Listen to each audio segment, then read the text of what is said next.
been a long time that I have done my podcast. It feels like ages, but I have been busy working on other projects. And also, I just decided, let me take a break and give you guys a chance to catch up on all the other episodes. You remember, we've done well over 33 episodes right now, and all over the world, all over the world. But what has been happening? You know, as you guys know, I am still under house arrest in Britain. I hear that Boris might release me back into the community as from July, and everyone is excited. And those of you who know about me know that I enjoy performing on stage. So I'm looking forward to actually going back on stage and performing and addressing the British people. But before that happens, I need to continue with my podcast. And look, I'm not going to delay it any further. I have a very important person here today. I mean, when I read his CV, you will know how important he is. You see, I am going back to my roots, back to my roots. And I'm really pleased to have him here. My guest, I met him many years ago, even long before I started my presidency and I started performing comedy. I'm talking probably about 15 years. And I met him through a very good friend of mine called Juwon Ogungbe. And he asked me to come to one of his shows. He was doing a show in Bethnal Green, gone are the day, you know, those days of, you know, just attending shows. And he had this show he was doing. I can't remember whether Juwon was actually playing the piano or he was singing, but he invited me. And that's how I met Alex, well over 15 years ago. And I have kept in touch in my own little way. You know, that's the beauty of social media.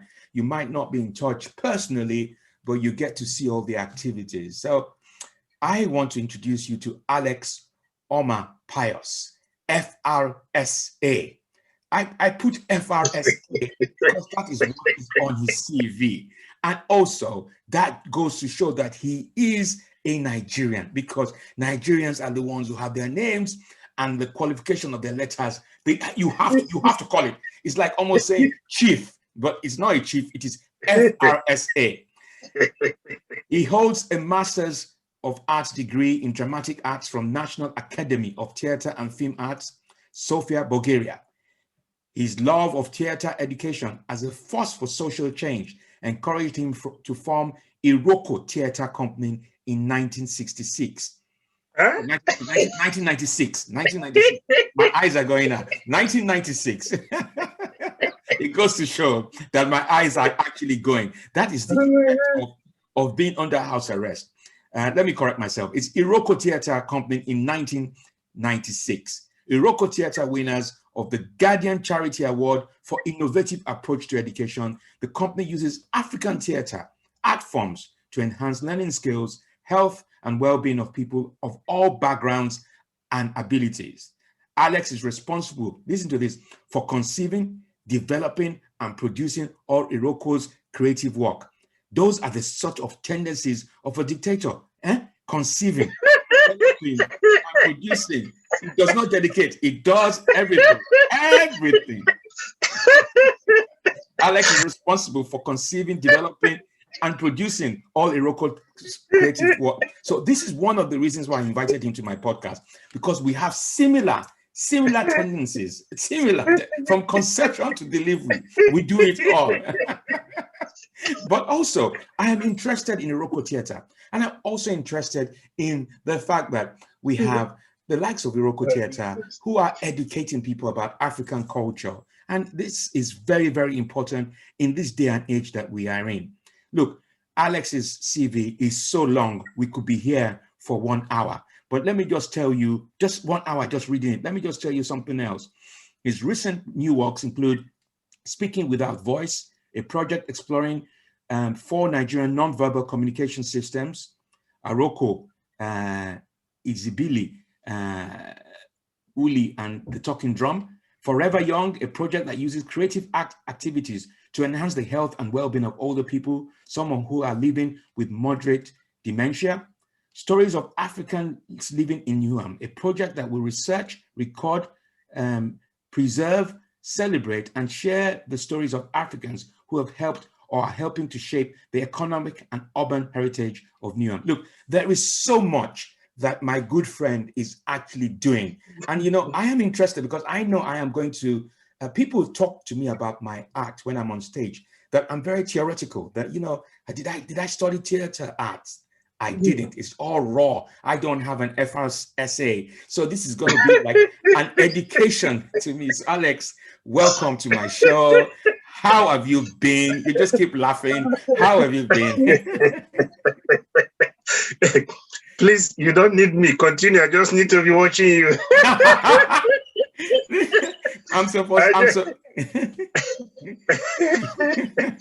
I'm supposed to be keeping quiet and let you talk. No. I prefer you continue talking. Let me watch it.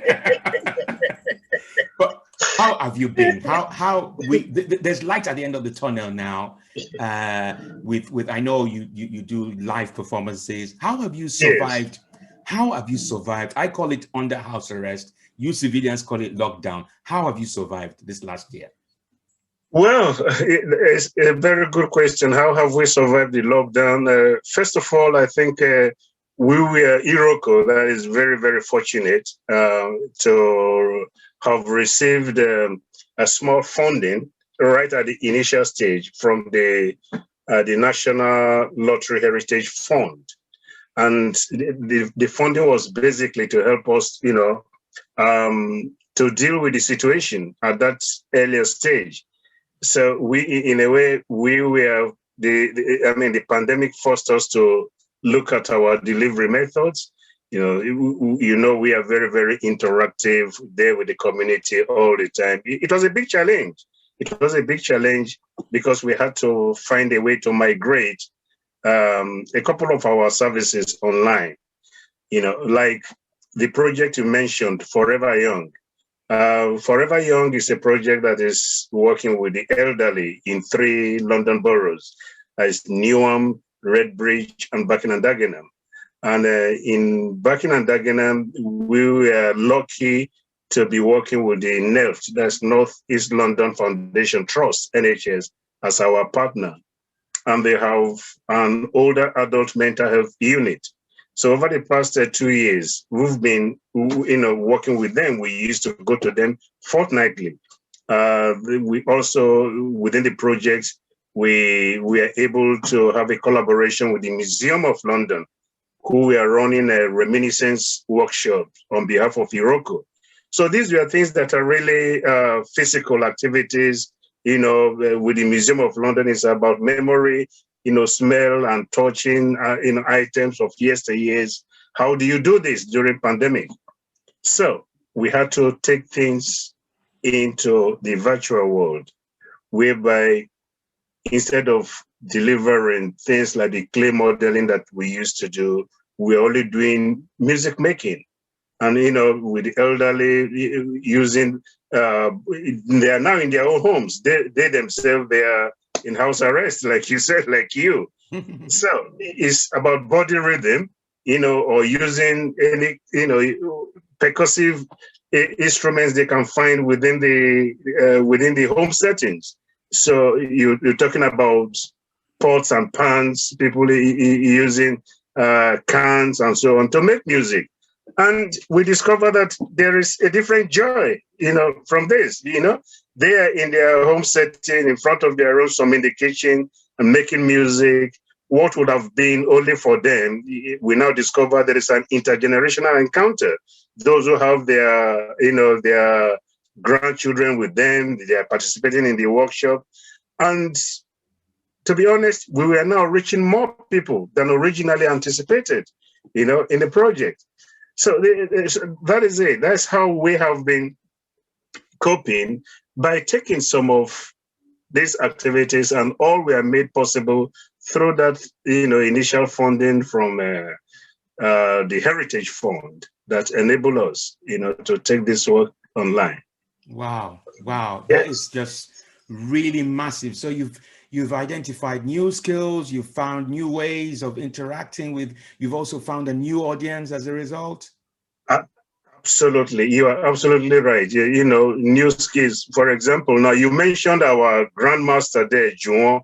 For Juan was never part of this Forever Young project, but after the lockdown, because of the things we could not do, we brought in fun singing for the elderly. Wow. You know, so fun singing, and of course, who else would I turn to other than our grandmaster, Juan Ogungbe? Yeah. So, Wow. you know, we went to Juan Ogungbe, who now runs, fun singing workshop on behalf of IROKO with people with mild dementia. Not just that, but also their carers, carers who are looking after these people. So it's been great. It's been great. Wow. You know? What you honestly, it's really stunning what you do, because the impact it has on people's well-being is just, you can't even, I don't know how you quantify it. But what I was going to ask you is two things. One, what does IROKO mean? IROKO is a tree. Okay. IROKO is the great IROKO tree. Yeah. You know, within West Africa. Actually, the name is Yoruba. You know, in other places, in a place like Benin, because in Nigeria, I guess they call it Uloko. There are other places where it is called Okosisi. That is Igbo. The Igbos, they call it Okosisi. But it's the same mythical IROKO tree. People believe that it has magical, supernatural power. It is unbreakable. And the question is, it's a very good question, because I go to once we went to Leeds to perform, we were introduced as a Japanese group. Yes, the IROKO Theatre Company. Japanese, then you saw African school with our flat nose coming to performances, you know. But yes, IROKO, it has a mythical symbolism in the sense that people believe it never dies. And through to, giving names within African culture, we thought calling the theater company IROKO, because we believe that African culture, no matter what you do to it, is receiving knocks and from all left and corner, but the culture will still remain there, just like the IROKO tree. The IROKO tree stands tall and steady. Fascinating, fascinating. Yeah. It's really interesting when you mentioned that people actually thought that IROKO was a company from Japan. Japan. You could have pulled it off as you're Black Japanese, Well, that's true. but I'm sure the fact that they actually got it wrong and then you did what you did must have had an impact, because as far as I'm concerned, people put you in little boxes. It's like if you have a name, if you have an English name, but you then have to be a Black person who walks into an interview where they think, oh, you're English. It's just, yes. Yeah, that's a subject for another day. It is a subject for another day. But you're absolutely right. What pushed you to want to create, what inspired you to want to create IROKO Theatre and focus on African culture? There must have been something. What triggered it? I came to this country and I was fortunate in the early 90s to meet a group that used to be called Zuria of John Adewale in blessed memory. I was volunteering with them, and I have my very good friend, Yusuf Ujalo. They were all in that company.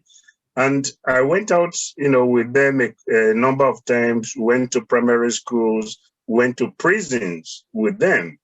And I was just fresh out of university, and I was completely blown by, the reception and actually the method, storytelling, that within our culture and up till now, I go home, I try to tell children stories, or when I mention about stories or those old stories parents used to tell us, these days, those things are not, kids don't know them back home. In Nigeria anymore, the stories of Ijakba, the tortoise, Mbeku, as the Igbos call it, the stories of monkey, all these, fables through which, we draw wisdom, Because you could do something in the afternoon, your parents would beat you. In the evening, they could tell you a story. You don't need to be told when they are telling you the story. The story, you will start seeing yourself in the story you are being told. So this indirect way of education that we as Africans, we who actually own this method, we don't pay much attention. I was fascinated how it was being used here as an educational tool. So when around 1995 or thereabout, Zuria closed, I was volunteering, it was at the beginning of the crunch there of funding. Zuria lost their funding and I sat home for about how many months? 3 or so months, and I thought about, come on, I know a lot of stories as a young person. When I was young, so I sat down just thinking, trying to get these stories back, and that was how. And as a student of dramatic art, sat in my front room, rehearse these stories and so on. And I said, okay, I think it's time to start pushing some leaflets. I can do this storytelling. That was it. That was the beginning of IROKO Theatre Company in 1996. Wow. That was just it. Wow. Yeah. And it's just really, that's a story on its own. It's just really interesting to hear your journey and that you set it up in 1996.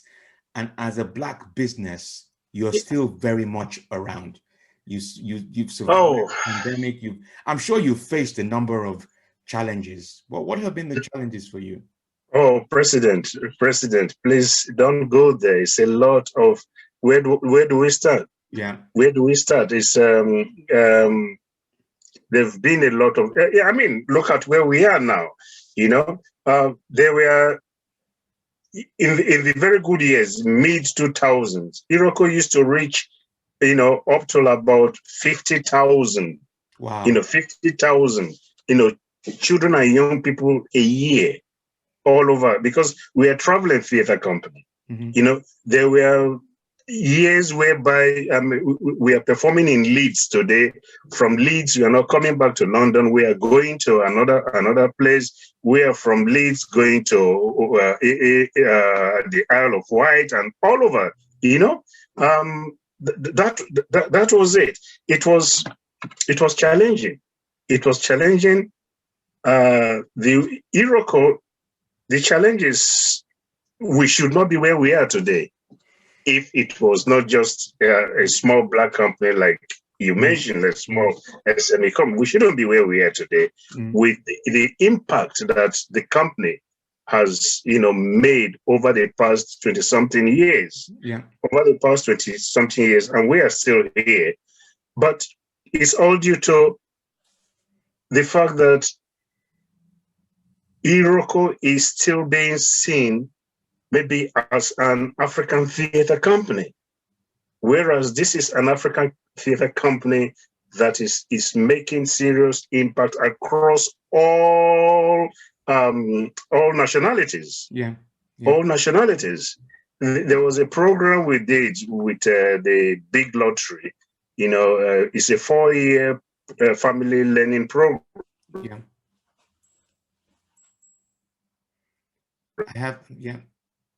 We've lost him, and it's really interesting that we've lost Alex, and we've lost Alex when we are talking about the challenges that he is facing. I wonder whether the MFI are listening to this, but I'm not sure whether I have lost him or whether there's definitely some interference happening on this podcast right now as we speak. And I'm hoping that we will be able to get him back soon. I've lost him. I have definitely lost Alex, so I hope he comes back. He was talking eloquently about the challenges he faces. He was talking about the fact that it's an African company, but it's an African company, a Black company that caters for all races and for all nationalities. And he feels that at times it's treated like just an African company, but the impact, he mentioned 50,000 children That's the impact that IROKO Theatre has had on the British society. I have no idea what's actually happened, but I have lost him. But I will try and see if he will come back. But there isn't anyone who's come back yet. So we might have to either do this again or continue, because I don't know where Alex has gone now. He's lost. I've just lost him. So we might have to, yeah, he's disappeared. He's disappeared like an alien. And it's really interesting that we were talking about the challenges and he disappeared. It's just really amazing. As soon as he started talking about the challenges, he disappeared. Let me see if I can find him on phone.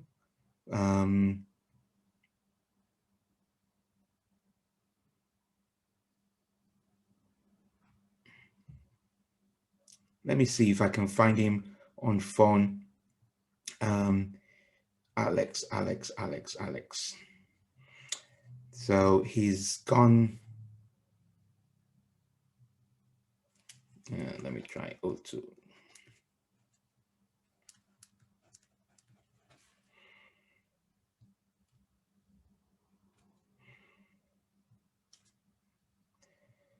This is sabotage, real sabotage. Let me try and get him on the phone. Hello. Hello, sir. Is that Alex? Yeah. I don't know what happened. Your internet just. I don't know what. I've been trying to join in. I mean, it's saying you can't join. You can't join. Yeah, your internet just froze. You froze, and then it just cut you out.